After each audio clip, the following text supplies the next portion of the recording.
কোটা বাতিল করে আরও তাদের 4টি দাবি নিয়ে এই আন্দোলনে নামেন। তারা সকালে জাহাঙ্গীরনগর বিশ্ববিদ্যালয় কেন্দ্রীয় গ্রন্থাগার থেকে এই আন্দোলন চালু করে।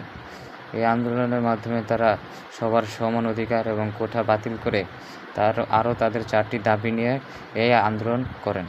তারা সকালে জাহাঙ্গীরনগর বিশ্ববিদ্যালয় কেন্দ্র 50 বছর পূর্তিতে আমরা দেখেছি 56% কোটার যুগ। এই কোটা বাদ দিয়ে তারা নতুন করে সবার সমান অধিকার চেয়ে সরকারি চাকরি করতে চায়।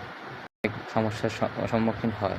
তারা বিকেল 4:30টার দিকে এই আন্দোলন ভেঙে দেয় এবং হাইকোর্টের কাছে আবেদন জানান তাদের এ আন্দোলনের জন্য কাজ করে। তারা ঢাকা ও আরিচা মহাসড়কে এই আন্দোলন করার জন্য অবস্থান করেন। তাদের এই আন্দোলনের কারণে যানজটের সৃষ্টি হয়। যানবাহনের যাত্রীরা এবং গাড়ি চালকেরা অনেক সমস্যার সম্মুখীন হয়। তারা বিকেল 4:30টার দিকে এই আন্দোলন ভেঙে দেয় এবং হাইকোর্টের কাছে আবেদন জানান তাদের এ আন্দোলনের